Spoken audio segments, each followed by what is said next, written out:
Astaghfirullah. Bismillahirrahmanirrahim. Assalamualaikum warahmatullahi wabarakatuh.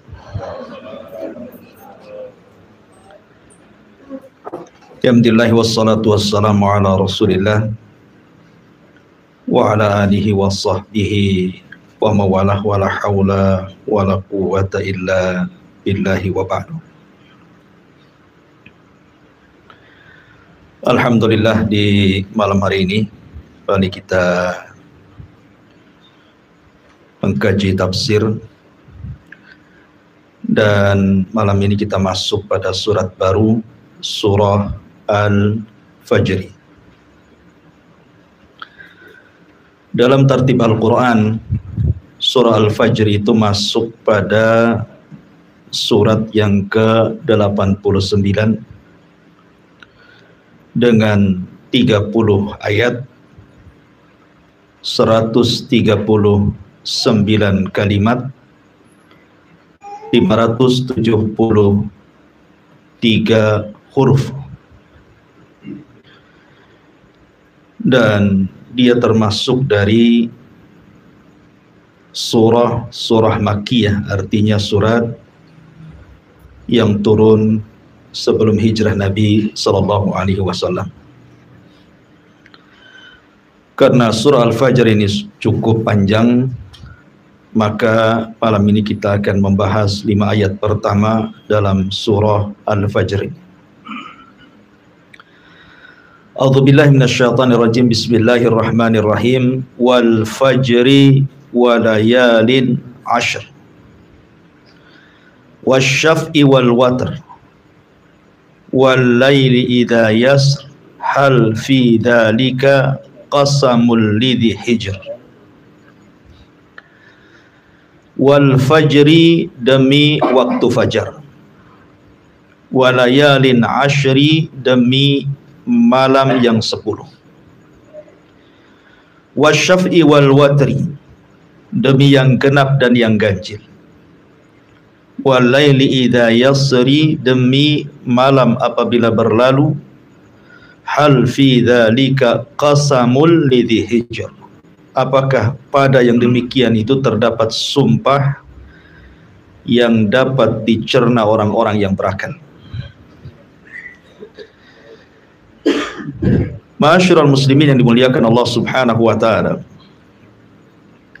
Di dalam ayat ini Allah Subhanahu wa taala bersumpah dengan waktu fajar. Sekali lagi saya ulang-ulang, kaidah sumpah dalam Al-Qur'an,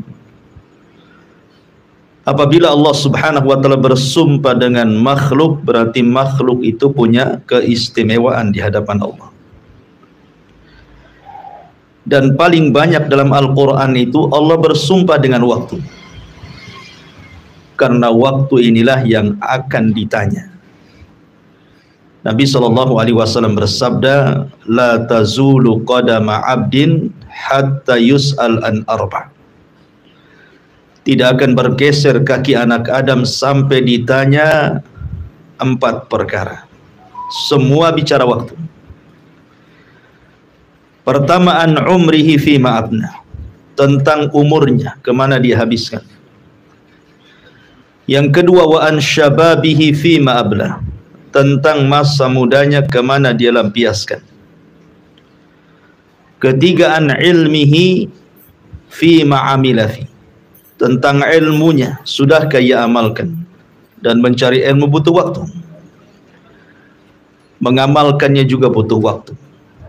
Wa an malihi min aina iktasabahu wa fima anfaqahu, tentang hartanya dari mana dan kemana dia belanjakan. Mencari harta juga butuh waktu. Artinya bahwa waktu ini akan ditanya. Makanya dalam Al-Quran paling banyak Allah bersumpah dengan waktu. Wadduha, demi waktu duha.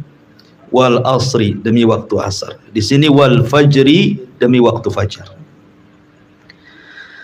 Ma'asyiral muslimin yang dimuliakan Allah Azza wa Jalla, mungkin saya akan sedikit panjang lebar bicara tentang waktu fajar, karena banyak rahasia di waktu fajar ini, walaupun sebagiannya sering saya jelaskan. Kenapa Allah Subhanahu wa taala sampai bersumpah dengan waktu fajar? Setiap umat itu punya permulaan hari. Dan permulaan hari bagi umat Islam itu waktu fajarnya. Disinilah Allah Subhanahu wa taala pertama kali menurunkan wahyu kepada Rasul di Gua Hira. Kapan? Di waktu fajar. Artinya di waktu inilah Al-Quran pertama kali turun ke dada Rasul. Di waktu ini pula Jibril turun menemui Rasul. Dan di waktu ini pula permulaan kebenaran muncul di tengah-tengah kegelapan jahiliyah. Makanya waktu fajar, waktu yang luar biasa. Di waktu fajar ini pula sejarah bermula masuk Islamnya kalangan jin. Ketika Allah Subhanahu wa taala berfirman, wa id sarafna ilaika nafaran minal jinni yastami'unal qur'ana.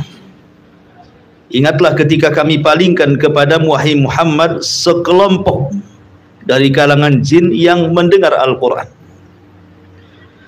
Dan dalam surah Jin, kul uhiya ilayya annahu istama'a nafarun minal jinni faqalu inna sami'na qur'anan ajaba. Dan telah diwahyukan kepadaku bahwa sekelompok jin itu mereka mendengar Al-Quran dan mereka mengatakan dengan Al-Quran itu amanna bih, kami beriman. Artinya sejarah kaum jin yang beriman kepada Nabi SAW dan Islam itu dimulai waktu fajar.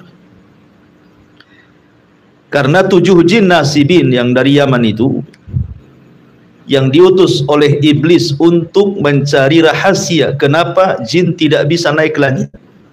Karena ketika itu difungsikan bintang-bintang untuk melempar syaitan. Rupanya jin yang diutus iblis ini nyasar ke kebun kurma. Dalam riwayat ke pasar ukat. Lah ketika itu Nabi SAW sedang salat fajar. Maka mereka mendengar Al-Quran dan beriman. Jadi waktu fajar awal permulaan bangsa jin beriman. Dan dengan sebab itulah kemudian Islam menyebar di kalangan jin. Ya. Ma'asyiral muslimin yang dimuliakan Allah Subhanahu wa taala. Dan waktu fajar juga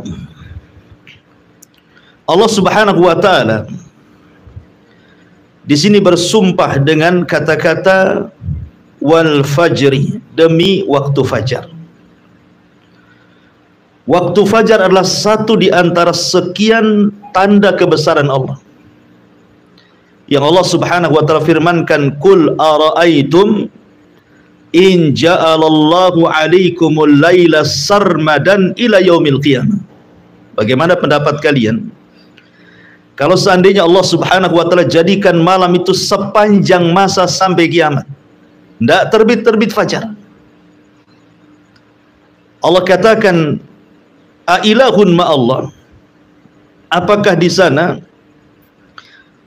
ada Tuhan selain daripada Allah Subhanahu wa taala yang bisa mendatangkan cahaya? Kan tidak ada kecuali Allah. Jadi waktu terbitnya fajar itu artinya permulaan waktu siang, dan itu tanda kuasa Allah Subhanahu wa taala yang bisa merubah malam menjadi siang. Ini kuasa Allah Subhanahu wa taala. Kemudian juga waktu fajar ini juga adalah permulaan ibadah manusia, di mana bagi orang-orang yang berpuasa, setat dia puasa ketika terbit fajar. Sudah tidak boleh makan, tidak boleh minum, menahan hal-hal yang dilarang bagi orang yang berpuasa. Kemudian juga setat awal salat fajar, yang banyak keistimewaan, nanti saya akan jelaskan. Ma'asyiral muslimin yang dimuliakan Allah Subhanahu wa taala, tentu yang dimaksud fajar di sini, karena fajar kan ada dua ya. Ada fajar kadzib, ada fajar shadiq. Fajar kadzib itu maksudnya fajar dusta. Cahayanya masih ada di langit, belum sampai ke bumi. Tapi kalau fajar shadiq, cahayanya sudah sampai di bumi, menerangi atap-atap, jalan-jalan, gang dan yang sebagainya. Itulah yang kita maksud fajar yang kedua, fajar shadiq. atau lebih dikenal dengan waktu subuh. Ya. Kita tahu bahwa waktu subuh itu adalah waktul harakah, waktu bergeraknya manusia. Makanya ketika Allah Subhanahu wa taala menyebut kalimat walaili id adbar, kemudian was-subhi idza asfar. Ya. Perhatikan kalimat id di sini. Walaili id adbar. Kalimat id dan waktu malam ketika adbar berlalu. Id menggunakan sukun. Tapi ketika Allah Subhanahu wa taala menyebut kalimat subuh, was-subhi idza, menggunakan harakat di sini, fathah. Idza asfar, ketika mulai terang. Kenapa Allah Subhanahu wa taala mensukun kalimat id ketika bicara malam dan membuat harakat idza ketika bicara siang, bicara subuh, permulaan siang? Karena memang malam itu adalah tempat sukun. Apa sih arti sukun itu? Sukun itu artinya tenang. Malam itu tempat tenang, tempat tidak boleh orang bergerak, karena malam itu banyak bahaya yang mengancam. Makanya kita disuruh beristirahat di rumah. Makanya Allah Subhanahu wa taala mengatakan min syarri ghasiqin idza waqab. Kita disuruh berlindung dari malam apabila sudah mulai gelap. Karena kejahatan di malam hari itu banyak sekali. Makanya kita disuruh untuk diam di rumah supaya jangan terkena dengan kejahatan itu. Karena malam itu tempat sukun. Sukun itu artinya tempat tenang, istirahat, gitu ya. Tetapi ketika Allah bicara tentang subuh, tidak menggunakan sukun, tetapi menggunakan harakat. Idza asfar. Dan harakat itu artinya bergerak. Ya. Karena permulaan bergeraknya manusia itu di waktu subuh. Begitulah Allah Subhanahu wa taala jadikan siang untuk bergerak dan Allah jadikan malam untuk sukun tenang. Allah katakan wa ja'alna an-nahara ma'asha wa ja'alna al-laila libasa wa ja'alna an-nahara ma'asha. Dan kami jadikan malam itu untuk pakaian selimut bagi kalian, sebagaimana Allah jadikan siang itu untuk mencari maisha. Makanya Allah juga membuat suasana dibedakan. Kalau suasana malam itu cenderung dingin, ya kan, cenderung dingin karena tidak ada matahari, sehingga cocok untuk istirahat. Ya. Tapi kalau siang Allah buat matahari sehingga panas, sehingga cocok untuk bergerak. Dan permulaan pergerakan manusia itu di waktu subuh. Makanya para ulama mengatakan selambat-lambatnya seorang muslim bangun itu di azan pertama. Kan azan subuh 2 kali. Ya, azan subuh itu 2 kali kan. Azan pertama itu untuk membangunkan sholat subuh, dan azan kedua itu untuk sholat subuh. Selambat-lambatnya seorang mukmin itu bangun di azan pertama. Ya, jangan sampai bangun di azan kedua. Karena Nabi SAW di azan pertama menghentikan para qiyamul lail dan mengatakan beristirahatlah kalian dan bangunlah bagi orang-orang yang tidur, kata Rasul. Jadi Rasul memerintahkan orang yang qiyamul lail stop di azan pertama, disuruh istirahat karena lelah dia sudah beribadah. Tetapi bagi orang-orang yang tertidur disuruh bangun. Ya, makanya azan pertama itu sudah bangun seorang mukmin untuk persiapan sholat subuh, gitu maksudnya. Ma'asyiral muslimin yang dimuliakan Allah Azza wa Jalla, dalam hadis Bukhari riwayat Abdullah ibn Abbas radhiyallahu anhuma, Nabi SAW mengatakan nusirtu bis saba wa uhlikatil adu bid-dabur. Kata Nabi SAW, aku ditolong dengan angin subuh dan kaum Ad dihancurkan dengan dabur angin sore. Di sini menunjukkan bahwa terkadang angin itu ada angin yang membawa rahmat, ada angin yang membawa adab.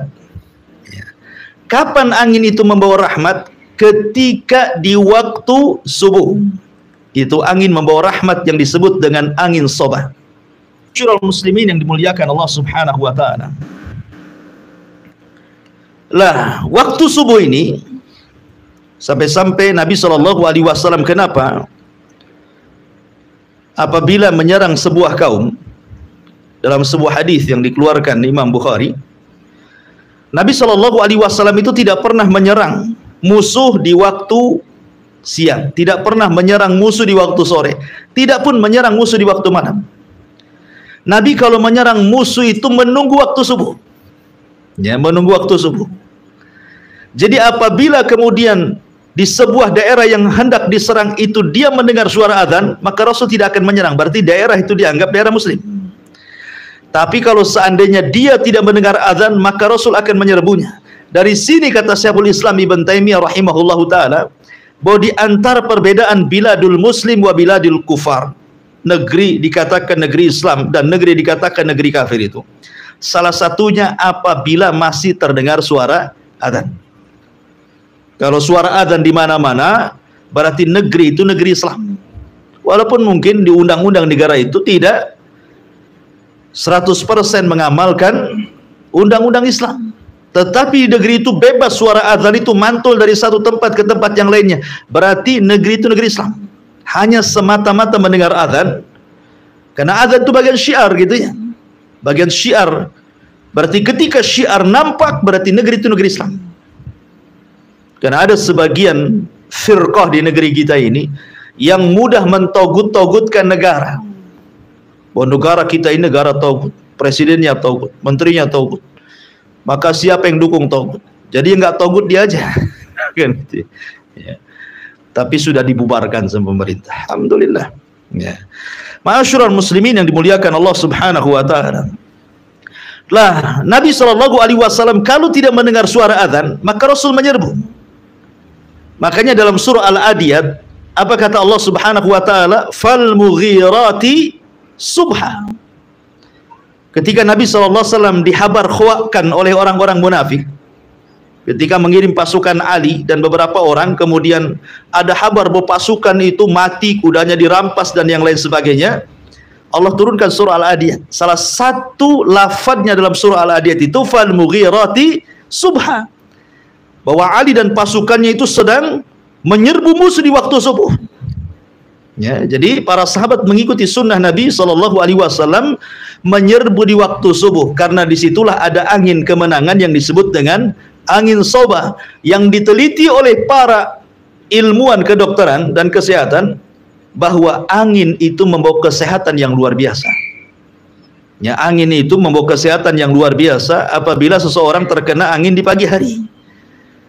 Makanya sering saya nasihatkan kalau habis subuh buka jendela, buka pintu biar angin itu masuk. Ya, itu angin membawa rahmat dan juga kesembuhan penyakit. Ma'asyiral muslimin yang dimuliakan Allah Azza wa Jalla. Aisyah radhiyallahu anha pernah mengatakan,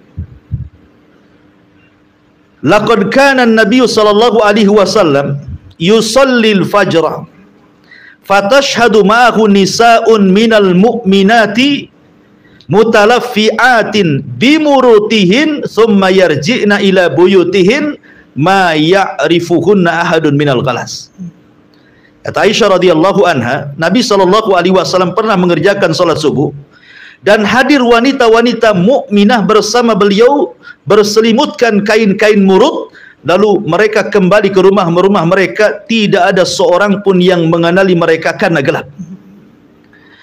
Kalau kita melihat hadis-hadis Rasul tentang solat berjamaahnya wanita di zaman Rasul, sahabiah-sahabiah itu, Anda tidak akan dapat di riwayat mereka solat jamaah di waktu zuhur, di waktu asar, di waktu maghrib, di waktu isya, kecuali subuh. Ya, coba cek riwayat. Sahabiah-sahabiah itu, mereka di waktu subuh suka ikut berjamaah bersama Nabi. Tapi di solat-solat yang lainnya tidak ada riwayatnya. Bukan berarti kemudian wanita tidak boleh solat berjamaah di masjid, di solat duhur, asar, maghrib bisa boleh, tidak ada masalah. Tetapi di rumah mereka lebih baik kan begitu. Tetapi khusus solat fajar ada riwayatnya. Wanita-wanita itu keluar rumah untuk solat fajar. Kenapa? Sekali lagi karena mencari berkah waktu pagi, karena Nabi SAW bersabda, Allahumma barik li ummati fi bukuriha. Ya Allah, berkahi umatku di waktu paginya. Ya Allah, berkahi umatku di waktu paginya. Makanya mereka keluar mencari berkah sepanjang perjalanan dari rumah itu ke masjid. Ya, makanya rugi kalau seandainya orang-orang yang tidak keluar ke masjid dalam melaksanakan sholat fajar. Itu waktu berkah. Ada angin soba di situ. Kemudian di sini juga ada faedah bahwa lihat bagaimana wanita-wanita ini keluar, mereka mengenakan dan menutup jilbab-jilbab mereka. Padahal gelap. Gelap saja mereka pakai jilbab, artinya menutup aurat, apalagi terang gitu ya. Menunjukkan bahwa para sahabiah Nabi SAW teramat sangat malu kepada diri mereka. Gelap-gelap pun mereka pakai menutup aurat semuanya. Apalagi tidak gelap gitu ya. Ya, sekarang terbalik gitu. Gelap makin dibuka, terang pula ditutup. Ya. Ma'asyiral muslimin yang dimuliakan Allah Azza wa Jalla. Ini secara umum keutamaan waktu fajar. Ya. Kemudian juga waktu fajar ini kalau kita melihat sejarah, Fir'aun itu dihancurkan di waktu fajar. Di tanggal 10 Muharram di waktu fajar, Fir'aun itu ditenggelamkan. Ditenggelamkan oleh Allah Subhanahu wa taala, disaksikan oleh Musa dan Bani Israel. Makanya ketika Musa melihat Fir'aun ditenggelamkan di waktu fajar, dia berpuasa sebagai bentuk syukurnya. Makanya ketika Rasul kemudian hijrah dari Mekah ke Madinah, melihat orang-orang Yahudi sedang berpuasa di tanggal 1 Muharram, di tanggal 10 Muharram itu, kata Rasul, "Ini puasa apa kalian?" Maka orang-orang Yahudi mengatakan, "Kami berpuasa dalam rangka menghormati Nabi kami Musa karena diselamatkan dari kejaran Fir'aun yang ditenggelamkan kapan? Di waktu fajar di tanggal 10 Muharram." Makanya Musa berpuasa, kami pun berpuasa.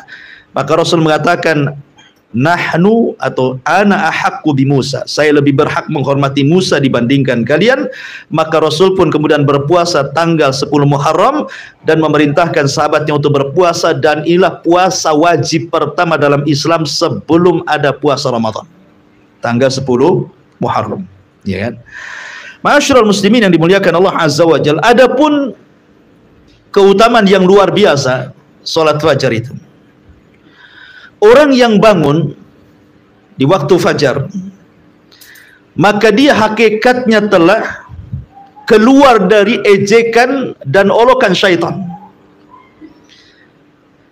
Disebutkan dalam hadis Nabi SAW, apabila seorang mukmin itu tidur di malam hari, maka syaitan akan datang dan akan memberikan was-was.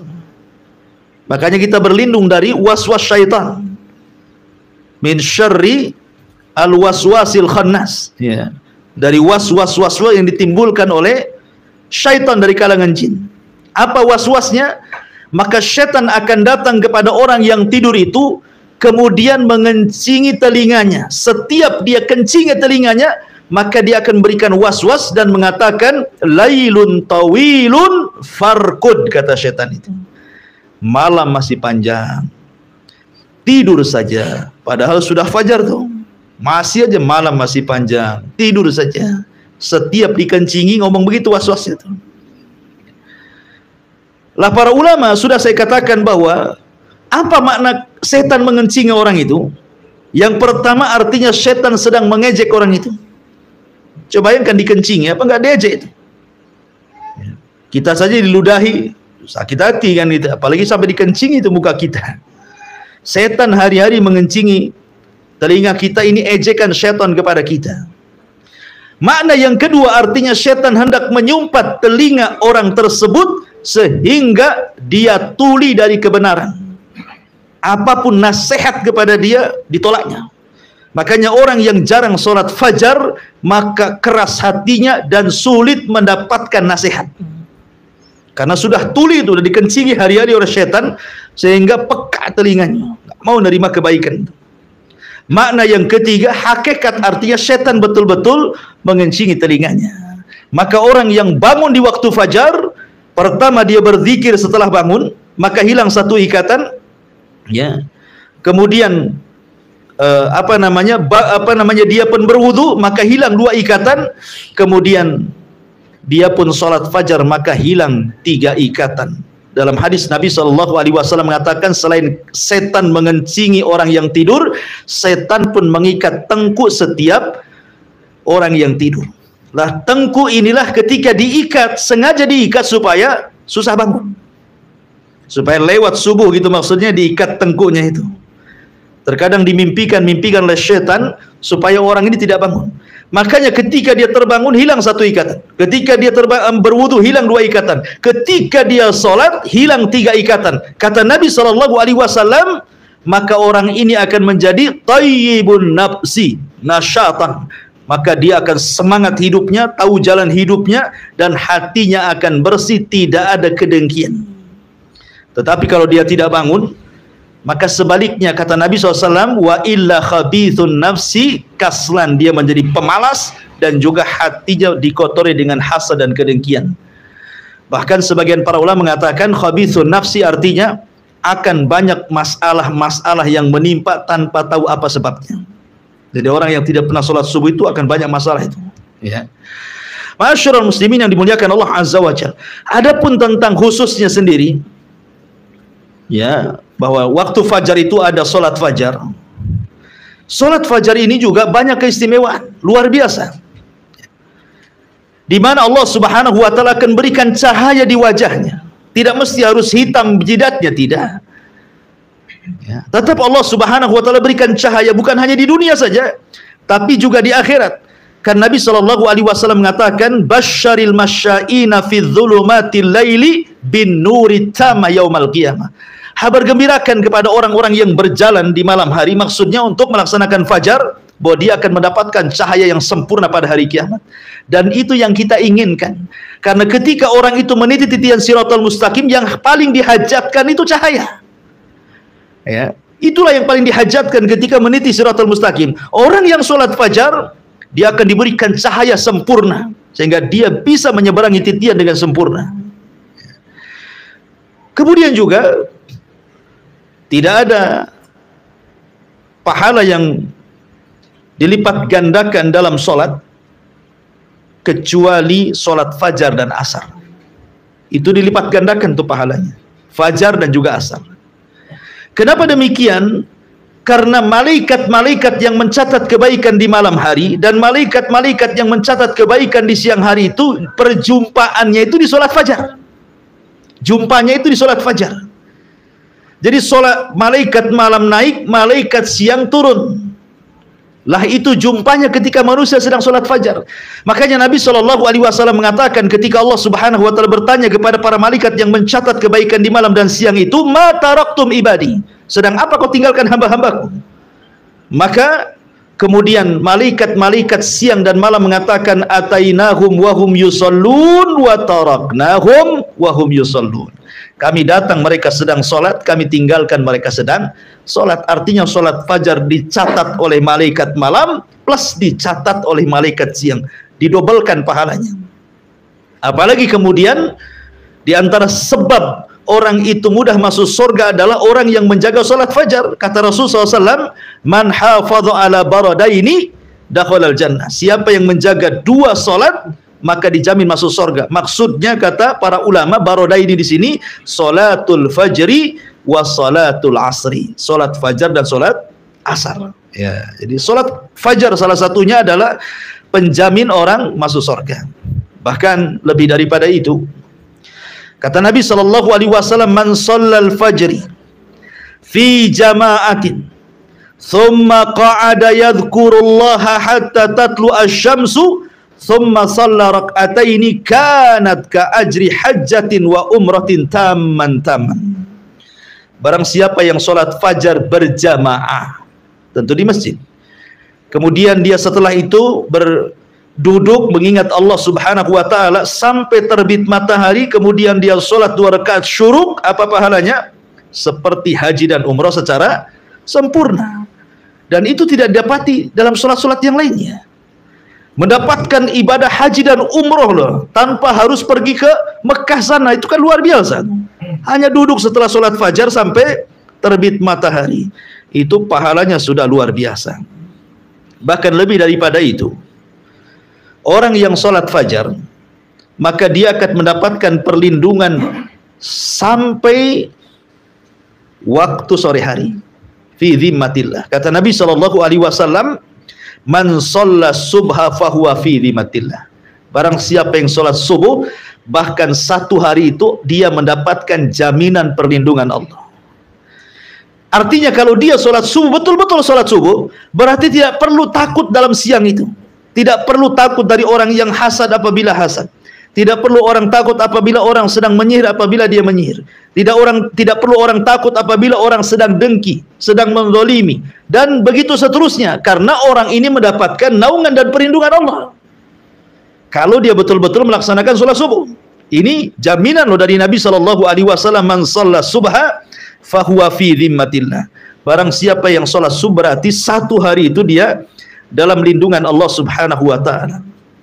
Bahkan kata para ulama, min fadli salatil fajri fi waqtiha annaha tajlibur rizqal wasi'.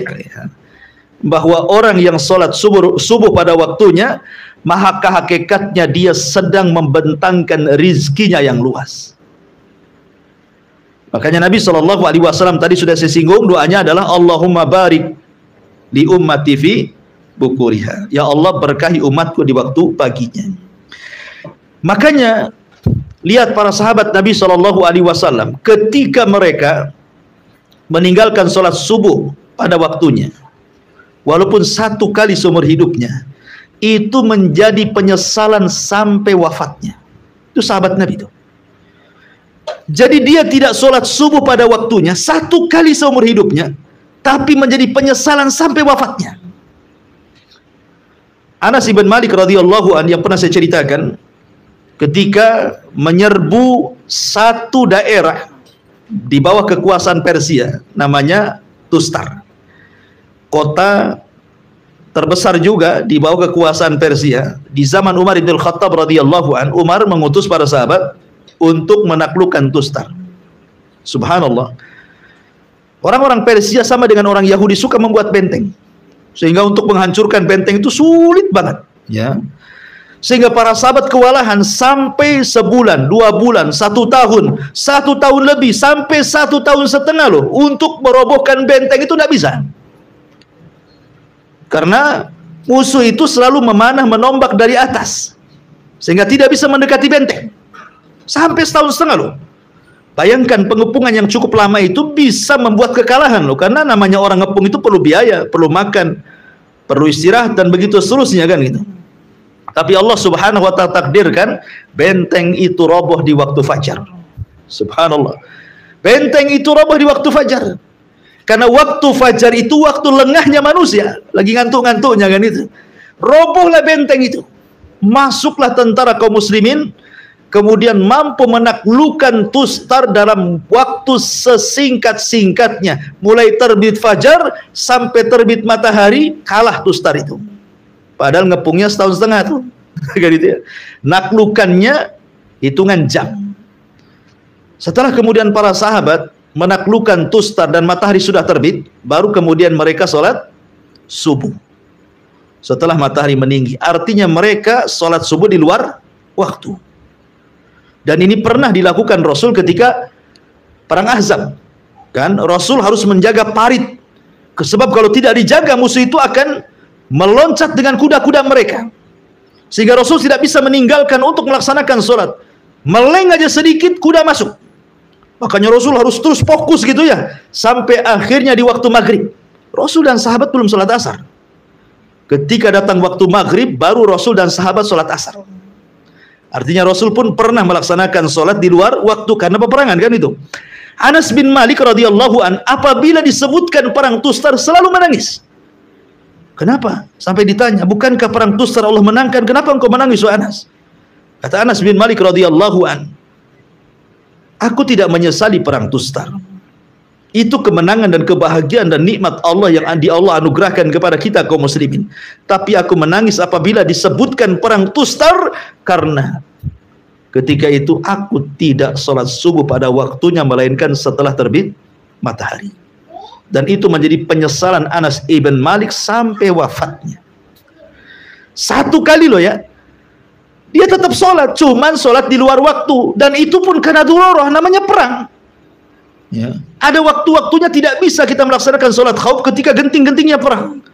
Makanya Rasul pun pernah meninggalkan asar dan waktu sholat asar di waktu maghrib. Begitu juga sahabat sholat fajar ketika terbit matahari. Artinya ada kemimpinan satu subuh kan? Secara hukum fikih tidak ada masalah.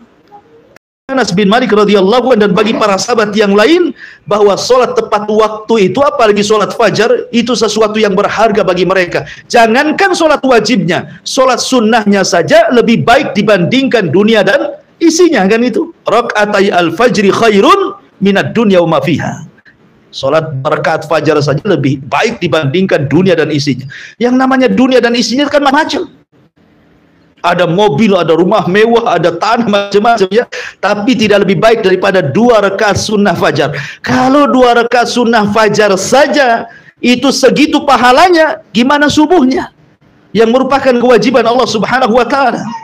Makanya kenapa sholat sunnah 2 rakaat fajar itu disebut rakaataini khafifataini, 2 rakaat yang diringankan. Tidak boleh panjang-panjang. Ya. Makanya ditentukan kan bacaannya. Rakaat pertama qul ya ayyuhal kafirun, kan itu ya. Rakaat yang kedua qul huwallahu ahad. Ya. Dipendekkan, kenapa? Karena yang dipentingkan bukan 2 rakaat sholatnya, tapi subuhnya. Ya. Nanti kalau kelamaan 2 rakaat fajarnya, nanti lemas ketika subuhnya. Tidak mungkin orang mendahulukan yang sunnah dibandingkan yang wajib, kan begitu ya. Makanya dibuat ringanlah sholat itu supaya subuh bisa dipanjangkan. Makanya sependek-pendeknya Rasul sholat subuh itu paling pendek membaca 100 ayat dalam Al-Quran. Di antara sekian sholat yang disunahkan dipanjangkan itu sholat subuh. Sholat subuh itu dipanjangkan dibandingkan sholat-sholat yang lainnya. Karena paling pendek Rasul membaca 100 ayat di sholat subuh itu. Menunjukkan panjang dibandingkan sholat yang lainnya. Ma'asyiral muslimin yang dimuliakan Allah Azza wa Jalla. Apalagi yang lebih hebat dibandingkan itu. Orang yang menjaga sholat fajar, ikhwan, itu akan mendapatkan kenikmatan yang paling besar dari semua nikmat yang ada di dunia dan semua nikmat yang ada di surga. Dia akan mendapatkan kenikmatan yang lebih besar dibandingkan semua nikmat yang ada di bumi, bahkan semua nikmat yang ada di sorga. Apa itu? Ru'yatullah, memandang wajah Allah. Ketika Nabi SAW berkumpul bersama para sahabatnya, kemudian melihat bulan purnama, apa kata Rasulullah?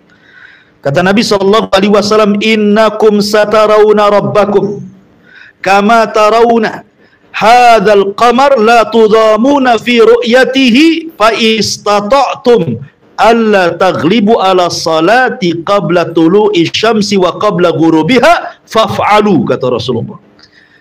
Kalian akan melihat Rabb kalian sambil melihat bulan, kata Rasul. Kalian akan melihat Rabb kalian seperti kalian melihat bulan itu, tidak berdesak-desakan. Ya kan, kalau lihat bulan kan nggak berdesak-desakan kan, karena tinggal nengok aja ke atas nampak bulan kan itu.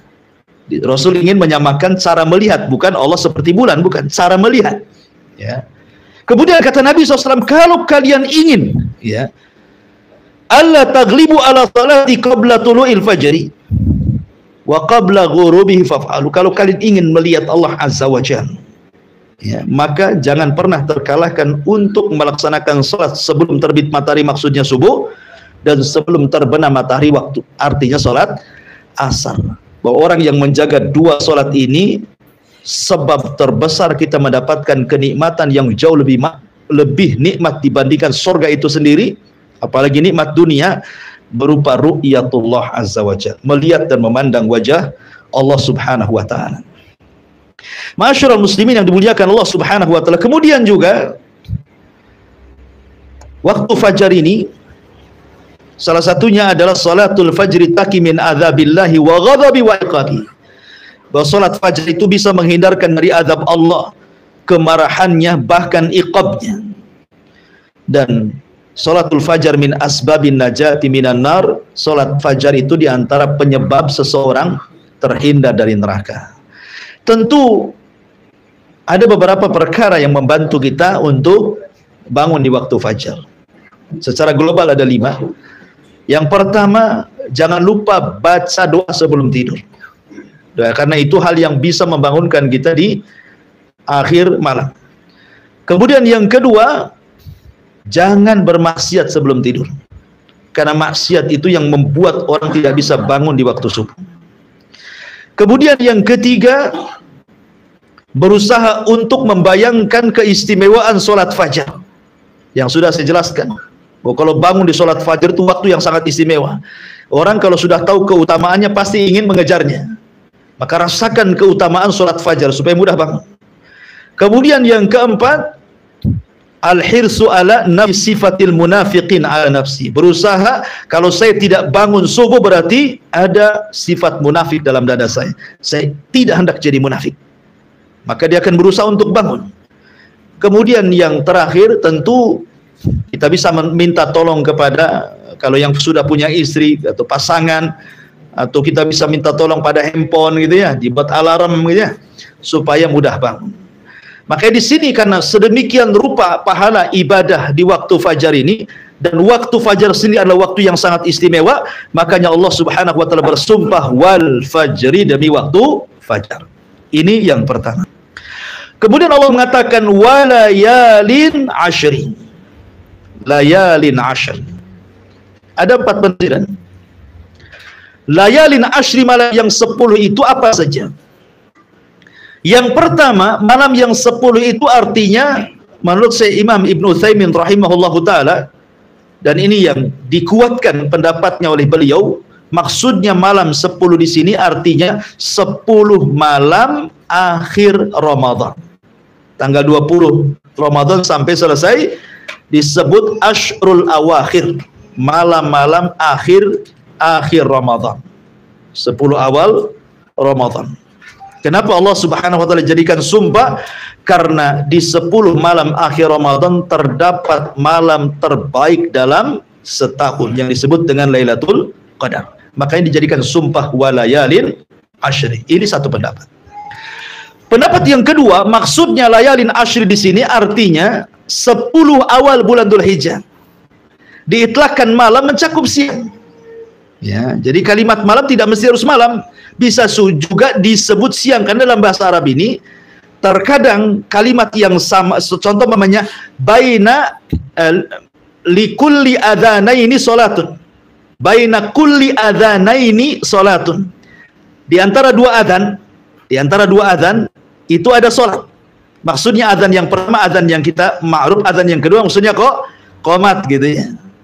Jadi apabila disebut malam itu juga mencakup siang.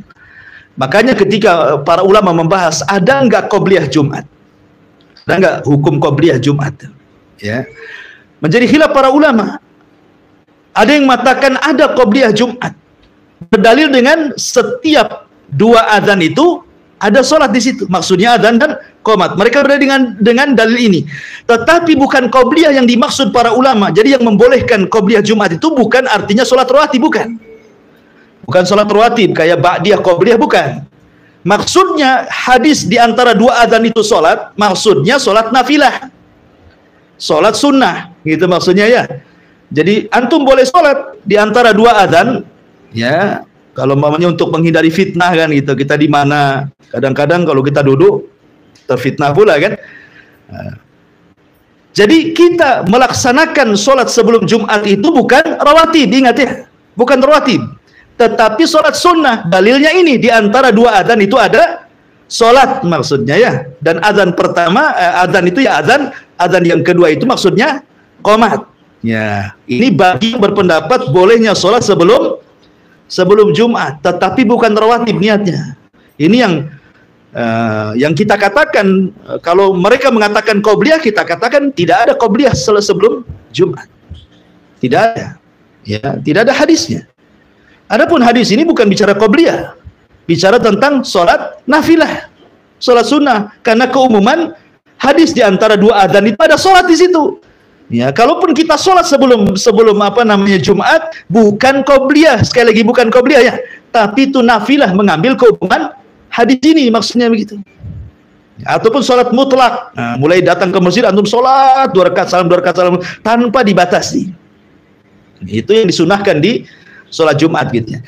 Bali bahwa Malam itu juga terkadang diitlakkan adanya siang. Makanya para ulama ada yang mentafsirkan bahwa 10 malam di sini artinya 10 awal bulan Dzulhijjah.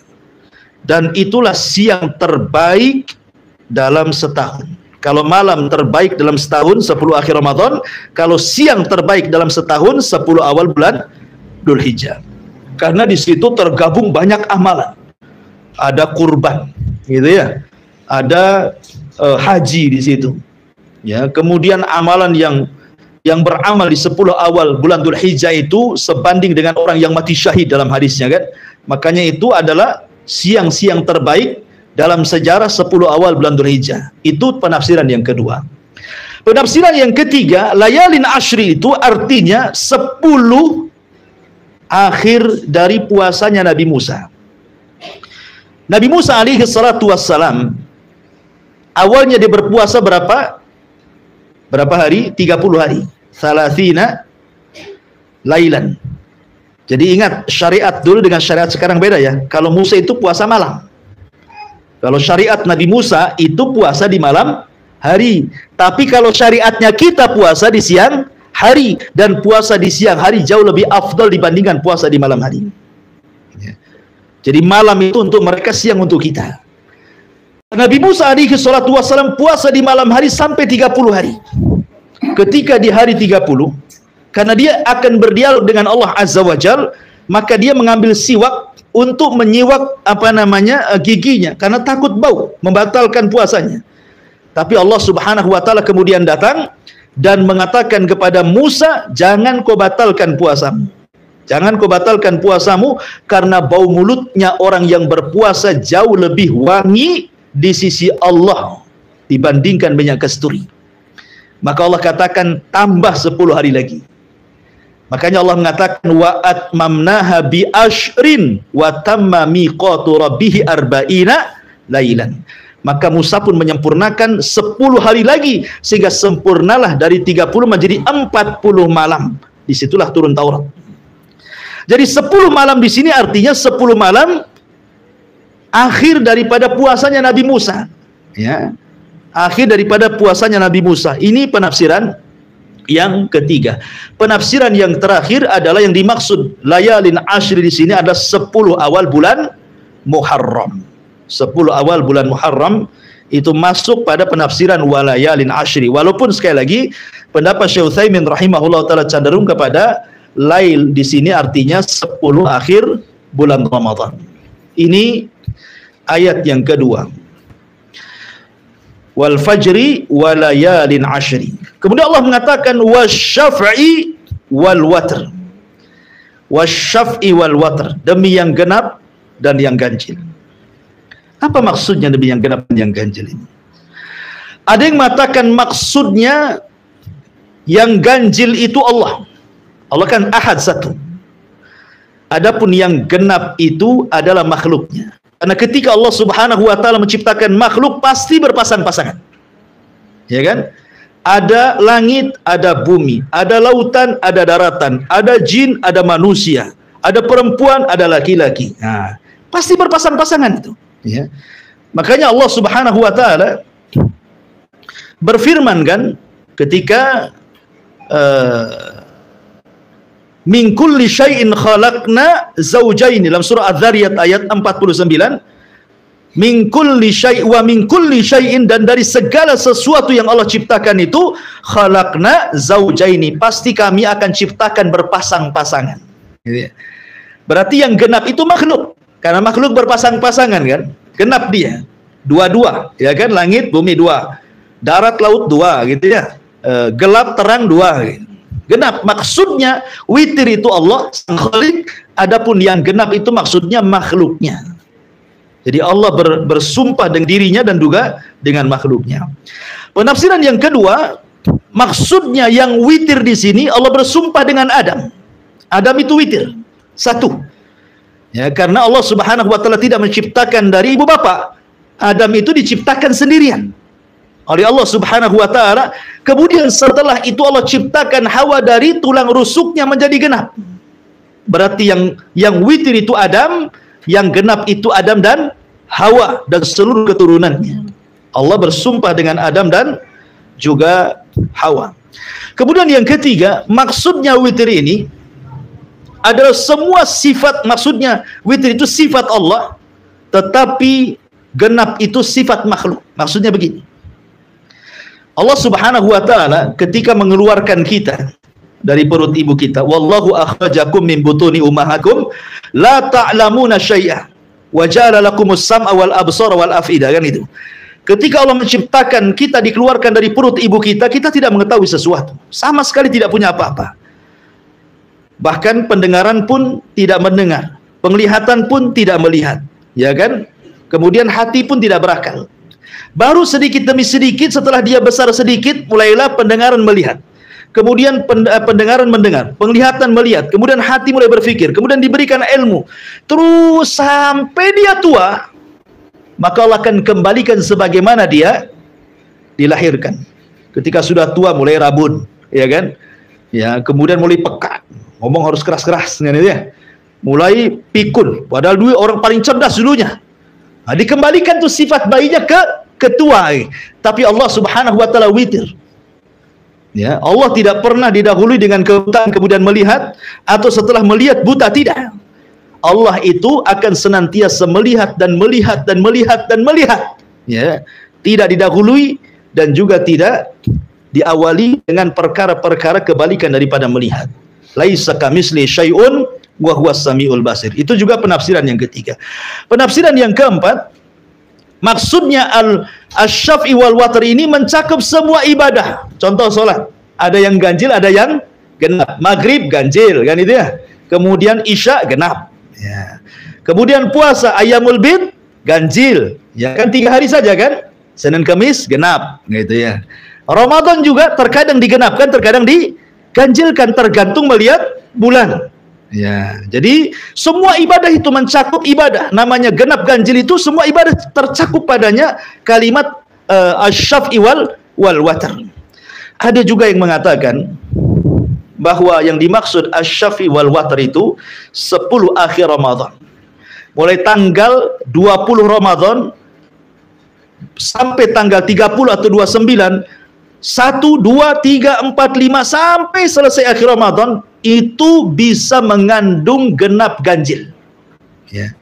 Terkadang yang genap itu ganjil, terkadang yang ganjil itu genap, gitu maksudnya. Makanya kenapa kita harus menghidupkan semua hari-hari malam di akhir Ramadan. Karena ada yang kita anggap hari ini genap, bagi orang lain dia ganjil. Ya, contoh ketika hadis Quraib, dia datang dari Syam menuju Madinah. Dia ke Syam itu awal Ramadan, pulang ke Madinah pertengahan Ramadan. Lah Quraib ini mengikuti ru'yanya Muawiyah di Syam, sehingga dia puasa di hari Jumat. Ya. Ketika sampai di kota Madinah berjumpa dengan Ibnu Abbas, rupanya Madinah memulai puasa di hari Sabtu.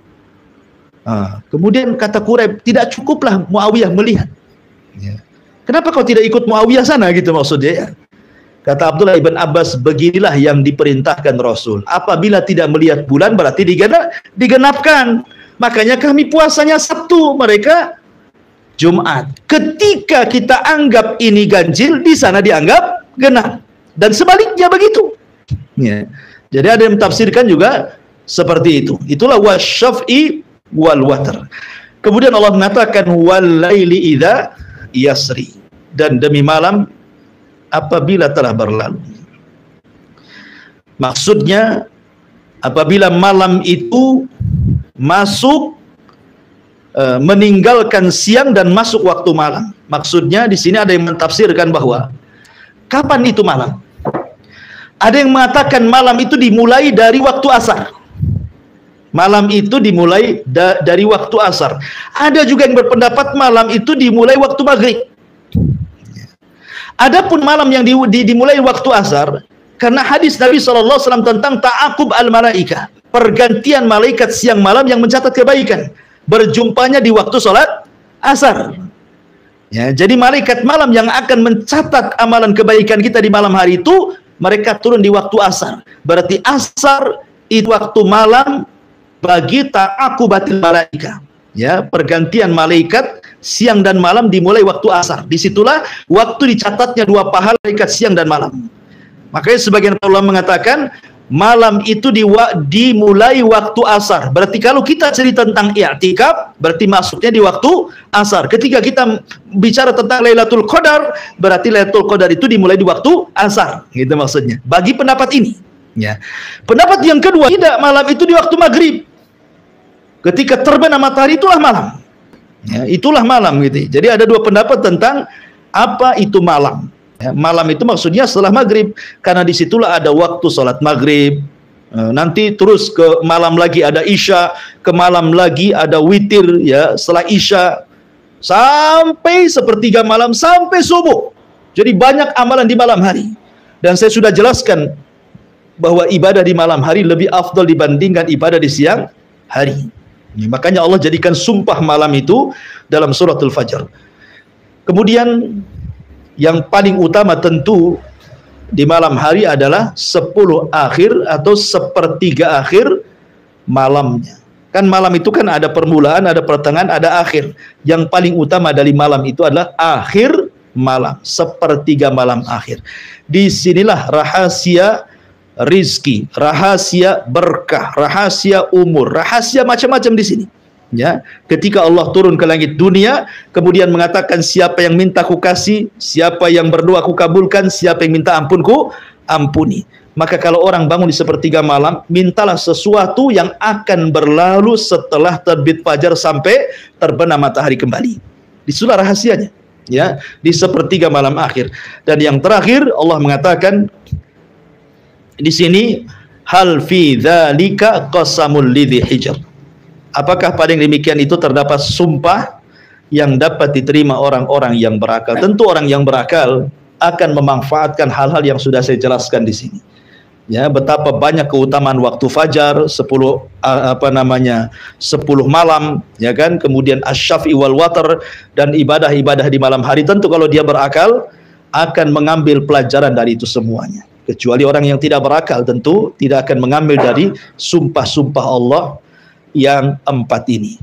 Wallahu alam, ini diantara surah Al-Fajr ayat 1 sampai 5. Insyaallah kita lanjutkan di minggu depan surat Al-Fajr lanjutannya. Taib, sebelum saya tutup, kalau ada yang mau bertanya silahkan.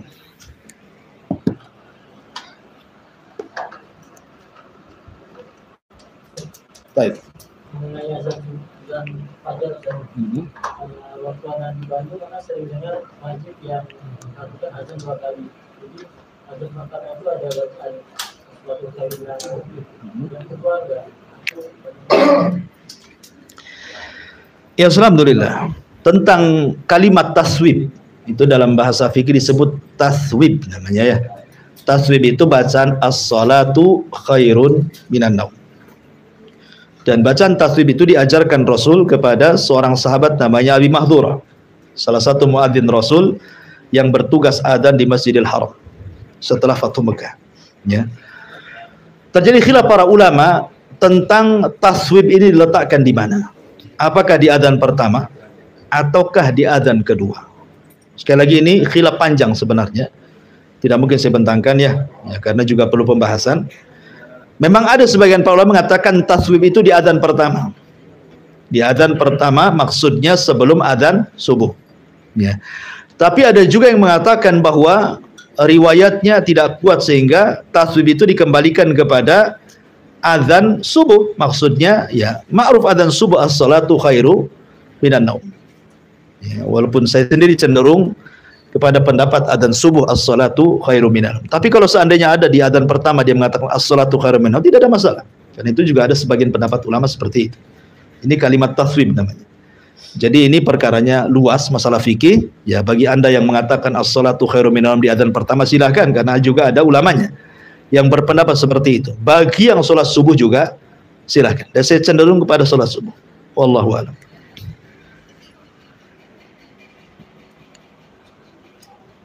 Kira-kira jaraknya berapa lama?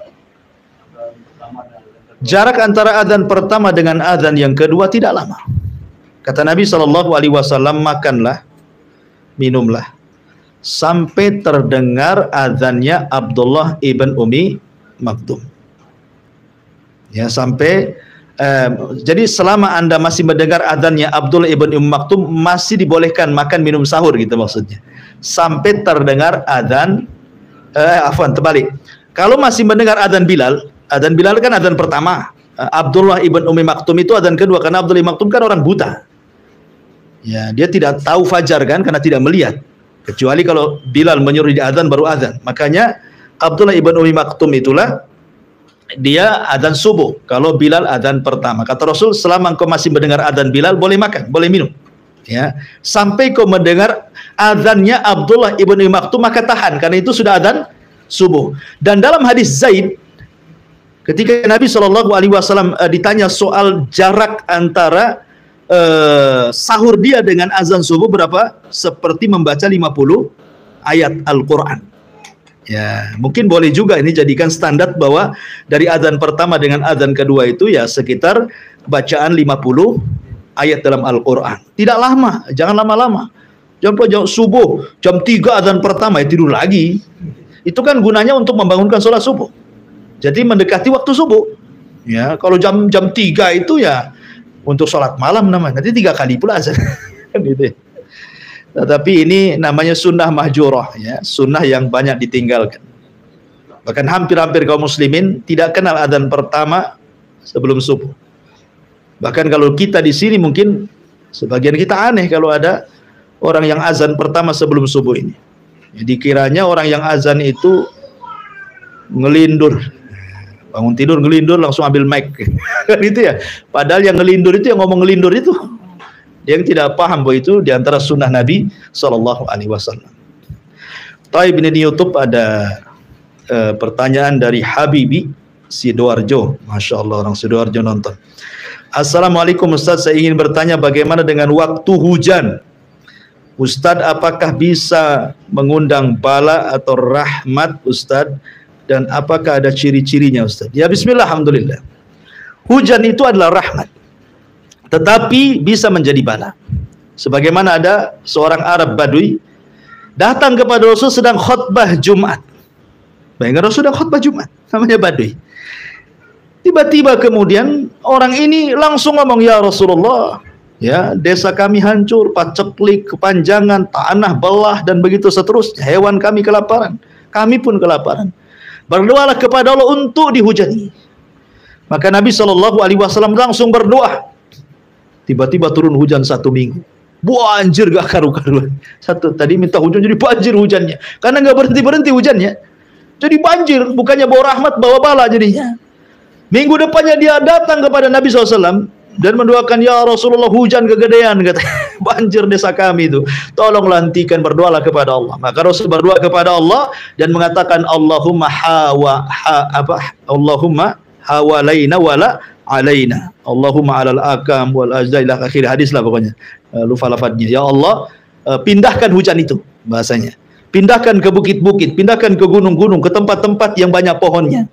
Ya. Jadi ada doanya untuk memindahkan bala supaya hujan itu tidak menjadi azab dan menjadi rahmat. Ada doanya. Seperti Nabi SAW berdoa seperti itu. Allahumma hawalaina wala alaina. Ya Allah, jangan sampai hujan ini menjadikan azab kepada kami, jadikan rahmat kepada. Ya Allah, pindahkan hujan ini ke bukit-bukit, ke gunung-gunung gitu ya. Jadi ada, ya tidak semua, banyak kita lihat, kita saksikan saja kalau di Jakarta itu di YouTube atau di TV itu kan sampai banjir masuk ke rumah sampai 1 pusar. Ya, masih untung kalau tingkat rumahnya, kalau nggak tingkat ya ngungsi lah dia. Ya, terkadang bisa menjadi bala, terkadang juga menjadi rahmat. Ya, rahmat dari Allah Subhanahu wa taala. Tapi hujan itu walaupun dicela ya tetap saja hujan, dia makhluk Allah Azza wa Jalla, nggak peduli dengan celaan kita. Ya. Maka jangan pernah mencela hujan. Tetapi berdoalah kepada Allah agar hujan ini dipindahkan ke tempat lain. Jangan dicela. Ya. Karena dia makhluk Allah. Allah yang memerintahkan, seperti matahari. Kan ada orang yang mencela matahari. Ketika tidak ada hujan, matahari masih dicela, panas katanya. Kapan hujan? Sekali hujan, kapan panas? Matahari dicela, tetap saja dia begitu. Karena matahari itu terbit ke atas dasar perintah Allah. Ya. Maka kita tidak boleh mencela hujan, mencela matahari, mencela itu semua sama dengan mencela yang menciptakannya Allah Subhanahu wa taala. Wallahu a'lam. Iya. Tadi bilang kalau angin fajar itu angin sehat, angin sore angin tidak sehat. Nah, jadi kalau angin sore itu kalau dalam ilmu fisika itu musim kemarau dan musim selatan. Kalau memang setiap angin sore itu tidak sehat. Tidak, maksudnya ada angin-angin yang membawa azab sekali-kali, ada yang membawa rahmat. Angin soba itu kan angin yang bertolak dari arah timur ke barat, ya kan? Angin pagi itu angin yang bertolak dari timur ke barat, itu disebut soba, angin soba namanya. Itu memang ada nasnya. Ya, Nabi SAW memanfaatkan angin ini untuk peperangan dan selalu dimenangkan dalam perangnya. Ya. Dan memang secara ilmu kesehatan memang pagi segar, sehat. Orang olahraga pagi memang segar. Makanya para sahabat di zaman Rasul memang mereka sambil jalan di rumah, pulang lagi sambil olahraga. Ya. Dan tidak diceritakan asar atau maghrib mereka keluarkan itu. Tapi apakah setiap angin sore itu adab? Tidak. Ya, tidak semua angin itu azab rahmat, tidak. Ya, tetapi kalau nasnya di angin pagi memang jelas, ya. Tapi kalau di angin sore ini kan Rasul menceritakan kaum Ad. Kaum Ad itu dihancurkan dengan angin dabur, angin sore, ya. Apakah setiap angin sore itu penyakit? Tidak juga kan gitu ya. Kadang-kadang bawa rahmat, kadang-kadang bawa azab. Ya, tergantung kehendak Allah Subhanahu wa taala. Wallahu a'lam. Baik. Saya kira cukup. Subhanakallah bihamdika asyhadu an la ilaha illa anta astaghfiruka wa atubu ilaik. Allahu ta'ala. Assalamualaikum warahmatullahi wabarakatuh.